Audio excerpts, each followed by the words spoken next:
Good morning, everybody. Today we are going to start the MCQ multiple choice question. Okay, so we are going to start from the very first question. So some of the questions are very easy. You can directly solve by your mouth only, not required the pen and paper to solve also. Likewise, the very first question you can see that here 19 to the power 12 into 19 to the power 8 divided by 19 to the power 4 is equals to 19 to the power what? You have to find it out, this one. Okay, so in this question just apply the laws of exponent and you can just find it out. See here, 19 9 19 bases are same. तो if the bases are same, what we are going to do, we have to add the powers. तो आप यहाँ पे 12 और 8 को add करोगे, कितना आ जाएगा? 12 और 8 कितना आ जाएगा? 20. तो 19 का पावर कितना आ जाएगा? 20. फिर 20 यहाँ पे आ जाएगा 19 to the power 20 divided by 19 to the power 4. तो जब बेसिस सेम है तो पावर को सब्ट्रैक्ट करेंगे, तो 20 में अगर 4 सब्ट्रैक्ट करोगे तो कितना आ जाएगा? 16. तो इसका मतलब आंसर क्या होगा? सी, 16. तो कुछ क्वेश्चंस बहुत इजी है, आप डायरेक्टली इसको by the word of mouth आप सॉल्व कर सकते हो, है ना. क्वेश्चन नंबर सेकंड आप देखो, 81 to the power 4 divided by 9 to the power 5. इसको आपको फाइंड करना है. चलो ये क्वेश्चन नंबर सेकंड में बना के दिखाता हूँ. क्वेश्चन नंबर सेकंड ये है आपके लिए 81 का पावर 4, 81 का पावर 4 और ये आपको डिवाइड में है 9 टू द पावर 5. ठीक है, इसको मेरे को सॉल्व करना है. ये क्या होगा, तो मैं कैसे इसको सॉल्व कर सकता हूँ? ठीक है, देखो ये 81 टू द पावर 4 है, तो मैं ऐसा करता हूँ, इसको अगर मैं 9 के फॉर्म में लिखना चाहता हूँ तो 9 का अगर स्क्वायर करते हैं 9 इंटू 9 तब यह क्या 81 आ जाएगा. तो 81 को आप क्या लिख सकते हो? 9 इंटू 9, क्योंकि 9 को अगर 2 बार मल्टीप्लाई करेंगे तब तो 81 आ जाएगा.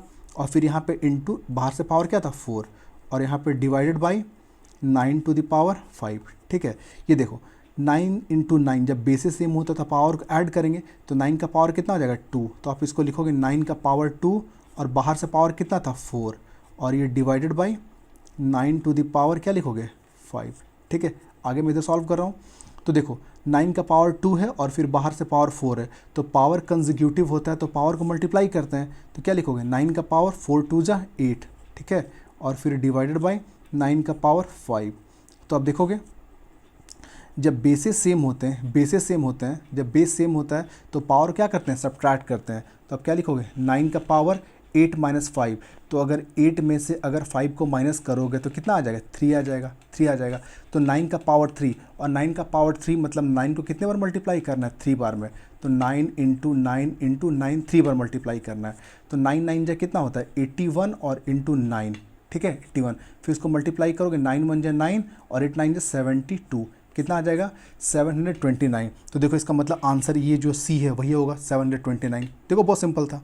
ठीक है, अब यहाँ पे देखो ये क्वेश्चन है, क्वेश्चन नंबर 3. बहुत आराम सॉल्व कर सकते हो. देखो 3 का पावर 8 है, फिर 3 का पावर 4 है, तो जब बेसिस सेम होता है तो पावर को ऐड करते हैं, तो 3 का पावर कितना हो जाएगा? 8 और 4 कितना हो जाएगा? 12. तो क्वेश्चन नंबर 3 में जो फाइनल आंसर होगा, ये 3 का पावर आप 8 और 4 को ऐड करो, कितना आ जाएगा? 12. ठीक है, 12. लेकिन आप देखो ऑप्शन में तो कहीं वैसा आपको ऑप्शन दिख नहीं रहा है, ऑप्शन में तो कुछ और ऑप्शन है, तो मैं ऑप्शंस में लिख लेता हूँ. तो पहला ऑप्शन है आपका 27 टू द पावर 3, ये पहला ऑप्शन है. ठीक है, सेकंड ऑप्शन क्या है? 27 टू द पावर 5 है. ठीक है, थर्ड ऑप्शन क्या है? 729 टू द पावर 2 है. ठीक है, और डी जो ऑप्शन है वो भी मैं लिख लेता हूँ. डी का ऑप्शन कितना है? देखो 729 टू द पावर कितना है? 3 है. ठीक है, तो यहाँ पे ये जो क्वेश्चन था 3 का पावर 8 इंटू 3 का power 4 is equals to question mark था, तो उसको हम लोग सॉल्व किए तो कितना है? 3 का पावर 12. तो देखना है कि यहाँ पे तो 3 का पावर 12 तो कहीं नहीं है, तो मैं देखता हूँ इन सारे ऑप्शन में से कौन सा ऑप्शन जो है वो 3 का पावर 12 बनता है. ठीक है, देखो पहले इसको सॉल्व करता हूँ.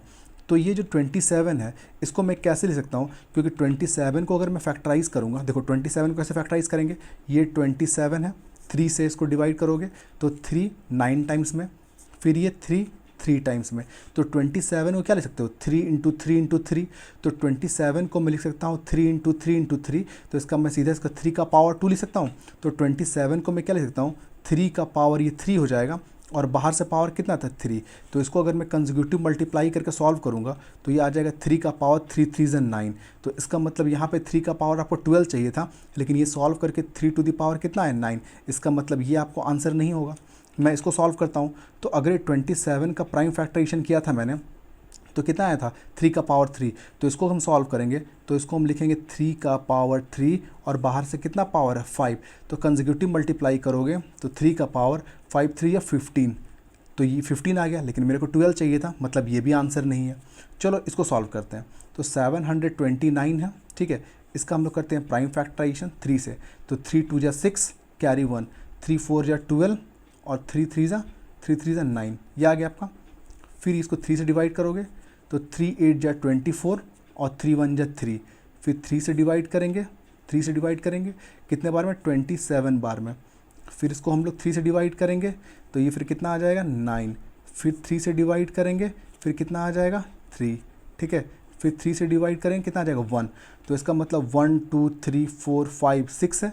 तो 729 को मैं क्या लिख सकता हूँ, देखो इसको मैं लिख सकता हूँ, मैं इधर लिखता हूँ 729 को मैं क्या लिख सकता हूँ 1 2 3 4 5 6। तो इसको मैं 3 का पावर 6, क्योंकि 3 का पावर 6 करेंगे तब कितना आ जाएगा 729 और बाहर से पावर कितना था 2 था, है ना। तो इसका मतलब जब इसको मल्टीप्लाई करोगे तो 3 का पावर 6 इंटू 2 कितना आ जाएगा 12। तो देखो 3 का पावर 12 यही आ चुका है, इसका मतलब यही आपका करेक्ट ऑप्शन है। तो जब एक करेक्ट ऑप्शन आ गया इसको फिर चेक करने की ज़रूरत नहीं है, क्योंकि इसको भी आप चेक कर सकते हो। देखो इसका मैं यहाँ चेक करता हूँ, इसको जस्ट 729 को जस्ट क्या ले सकते हैं 3 का पावर 6, 3 का पावर 6 और बाहर से पावर कितना है 3 है। तो इसको कंसेक्यूटिव मल्टीप्लाई करोगे तो 3 का पावर 6 3 या कितना होता है 18। तो ये भी आंसर नहीं है। इसका मतलब जो करेक्ट आंसर आपके लिए अवेलेबल है, जो करेक्ट आंसर है वो आपके लिए ये है। इसका मतलब ये सी जो आंसर है वो बिल्कुल करेक्ट है, ठीक है। अब हम लोग देखते हैं नेक्स्ट क्वेश्चन। देखो क्वेश्चन नंबर 4 लोग देखते हैं, क्वेश्चन नंबर 4। तो क्वेश्चन नंबर 4 क्या, देखो ये क्वेश्चन नंबर 4 है 16 into 32, 16 into 32 whole divided by 9, कितना है यहाँ पे देखो 9 इंटू 27, 9 इंटू 27 इंटू 81, ठीक है। इसको मेरे को सॉल्व करके लिखना कितना होगा। तो देखो बहुत इजी क्वेश्चन है ये। यहाँ पे देखो ये 16 है, तो 16 को अगर मैं 2 के फॉर्म लिखना चाहता हूँ तो 2 को कितने बार मल्टीप्लाई करूँगा 16 आएगा। काउंट को देखो 2 2 जा 4, 4 2 जा 8, 8 2 जा 16। मतलब 2 को अगर मैं 4 टाइम मल्टीप्लाई करूँगा तो कितना आ जाएगा 16। तो 16 के प्लेस में क्या लिख सकते हो 2 का पावर 4, है ना, क्योंकि 2 को अगर आप 4 टाइम मल्टीप्लाई करोगे तो कितना आ जाएगा 16, ठीक है। अब देखो 2 को कितने बार मल्टीप्लाई करेंगे 32 आ जाएगा। देखो 2 2 जा 4, 4 2 जा 8, 8 2 जा 16 और 16 2 जा 32, मतलब 5 टाइम्स। तो 32 के जगह पे मैं क्या लिख सकता हूँ 2 का पावर 5। मतलब ये 16 और 32 था, इसको मैंने बेस क्या बनाया 2 बनाया। तो जब मैं 2 बनाया तो 2 को 4 बार मल्टीप्लाई करूँगा तब 16 आएगा, और वैसे 2 को मैं 5 टाइम मल्टीप्लाई करूँगा तब क्या आ जाएगा 32 आ जाएगा, ठीक है। वैसे अब मैं नीचे आता हूँ, मैं इसका 3 का बेस बनाता हूँ। तो 3 को कितने बार मल्टीप्लाई करेंगे 9 आ जाएगा। तो 3 3 जा 9 2 टाइम्स, तो इसको मिल सकता हूँ 3 का पावर 2 इंटू 3 को कितने बार मल्टीप्लाई करेंगे 27 आ जाएगा। देखो 3 3 जा 9 और 9 3 या 27, 3 टाइम्स। तो इसको मैं क्या लिख सकता हूँ 3 का पावर 3, ठीक है। 81 चाहिए, तो देखो 3 का पावर कितने बार मल्टीप्लाई करेंगे 3 को 81 आ जाएगा। तो 3 3 जा 9, 9 3 जा 27 और 27 इंटू 3 81, मतलब कितने बार 4 टाइम्स में। तो इसको आप क्या लिख सकते हो 3 का पावर 4, 3 का पावर 4, ठीक है। अब देखो अब बेसिस सेम है तो पावर्स को क्या करते हैं ऐड करते हैं। तो 2 का पावर 4 है और यहाँ पे 2 का पावर 4 है, तो सीधा 2 का पावर 4 और 5 को ऐड करके कितना आ जाएगा 9, ठीक है। वैसे यहाँ पे देखो सारे बेसिस सेम है 3 3 3, तो सारे पावर्स को ऐड करेंगे तो 2 और 3 कितना 5 और 4 9, तो 3 का पावर कितना हो जाएगा 9। तो अब देखो न्यूमरेटर और डिनोमिनेटर का बिल्कुल सेम पावर है 9 9, तो मैं इसको ऐसे लिख सकता हूँ 2/3 कंप्लीट टू द पावर 9। देखो बहुत ईजी था, तो आराम से मैं इसका मतलब आंसर जो इसका जो ए ऑप्शन है 2/3 होल टू द पावर 9, यही इसका आंसर करेक्ट है, ठीक है। तो ये आ गया। अब देखता हूँ क्वेश्चन नंबर 5। क्वेश्चन नंबर 5 देखो, क्वेश्चन नंबर 5 क्या है, यहाँ पे 1000 है, 1000 का पावर कितना है 12, ठीक है, और डिवाइडेड बाई 10 का पावर कितना है 30। तो यही है, यही आपको फाइंड करना है, ठीक है। देखो सबसे पहले ये कितना है 1000 है, तो इसको मैं सीधा से लिख सकता हूँ 10 का पावर 3, 10 का पावर 3 जब मल्टीप्लाई करो कितने बार 3 बार, तो 10 इंटू 10 इंटू 10 कितना आ जाएगा 1000, और बाहर से पावर कितना है 12, ठीक है। और यहाँ पे डिवाइडेड बाई कितना है 10 का पावर 30, ठीक है। इसको एक लाइन और सॉल्व कर लेता हूँ। जब कंसेक्यूटिव पावर्स होते हैं तो मल्टीप्लाई करते हैं, तो 3 इंटू 12 कितना आ जाएगा 36 और डिवाइडेड बाई 10 का पावर कितना आ जाएगा 30। तो अब देखो जब बेसिस सेम होते हैं और डिवीज़न में होता है तो पावर क्या करते हैं सब्ट्रैक्ट करते हैं। तो इसका मतलब 10 का पावर 36 माइनस 30 तो कितना आ जाएगा, बिल्कुल कितना आ जाएगा 6। तो 10 का पावर कितना आ गया 6। ठीक है, आगे हम लोग देखते हैं। तो इसका मतलब ये जो क्वेश्चन था इसको हम लोगों ने सॉल्व किया तो कितना आया 10 का पावर 6। अब देखो मेरे पास ऑप्शन क्या क्या अवेलेबल है वो भी मैं लिख लेता हूँ।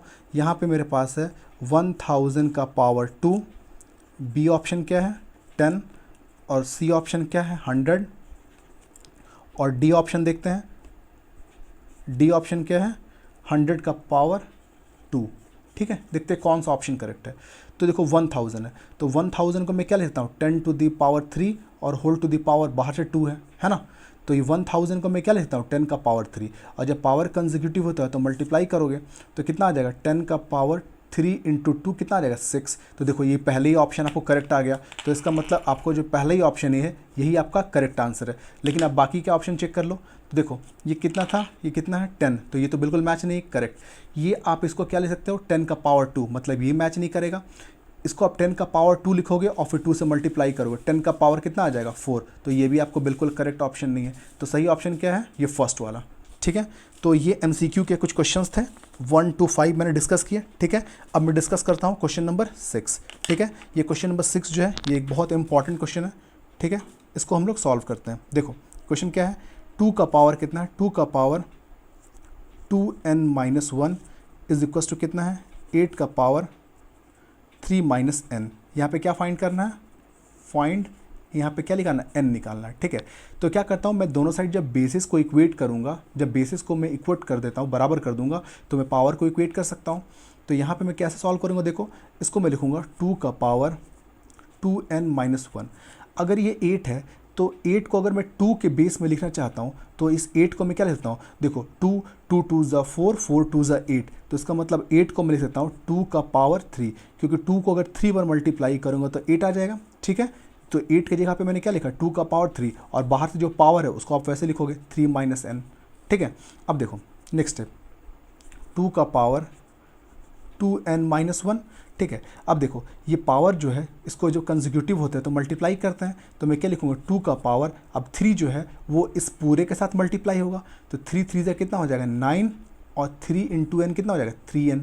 बहुत सिंपल है, जब बेस के साथ ये जब पावर ऐसे कंसेक्यूटिव होता है तो पावर को तो हम लोग मल्टीप्लाई करते हैं। ये तो लॉज ऑफ एक्सपोनेंट में मैंने आपको बताया था। लॉज ऑफ एक्सपोनेंट में क्या बताया था, अगर a का पावर अगर m है और बाहर से पावर अगर n है तो हम लोग क्या लिखते हैं a का पावर mn, हम लोग मल्टीप्लाई करते थे ना। तो वही देखो 2 का पावर 3 है और बाहर से पावर कितना है 3 - n है, तो इसका मतलब इसको इससे पूरे को मल्टीप्लाई करना होगा। तो 3 को 3 से मल्टीप्लाई किए 9 और 3 को अगर n से मल्टीप्लाई किए तो -3n। ठीक है, अब देखो यहाँ पे दोनों साइड क्या है बेसिस सेम है तो यहाँ पे लिखना पड़ेगा since bases are equal therefore power will be also equal, है ना। ये मैंने बहुत बार बताया आपको कि जब दोनों साइड जब बेसिस सेम होते तो पावर को इक्वेट कर सकते हो। तो सीधा आप लिखोगे 2n-1 is equals to 9 - 3n। हम लोग क्या करते हैं n वाले को एक तरफ करते हैं और नंबर वाले को एक तरफ। तो यहाँ पे 2n है, ठीक है, मैं 3n को इधर ले आता हूँ तो कितना आ जाएगा +3n, क्योंकि ये रूल तो आप बहुत अच्छे से जानते हो, कोई भी नेगेटिव नंबर अगर इक्वल टू के उधर जाएगा तो पॉजिटिव में आ जाएगा। और यहाँ पे 9 है और ये -1 को उधर ले आओगे तो कितना आ जाएगा +1। 2n और 3n कितना हो जाएगा, ये आ जाएगा आपके लिए 5n, ठीक है, और 9 और 1 कितना हो जाएगा 10। अब n का वैल्यू निकालना है तो 5 को उधर ले आओगे तो 5 n के साथ मल्टीप्लिकेशन में है तो उधर जाएगा क्या हो जाएगा डिवीज़न में, तो n इक्वल टू आ जाएगा 10/5, तो इनकी कटेगा कितने बार में 2 टाइम्स में, तो n का वैल्यू कितना आ गया 2, n का वैल्यू 2। तो देखो 2 ऑप्शन में है, देखो -2 0 और 2, इसका मतलब जो करेक्ट आंसर है वो क्या है C। तो करेक्ट आंसर क्या है आपके लिए C। ठीक है, तो 1 to 6 क्वेश्चन में नंबर 6 मैंने आज आपको एक्सप्लेन किया। नेक्स्ट डे मैं आपको आगे के क्वेश्चंस को सॉल्व करूंगा। Thank you very much.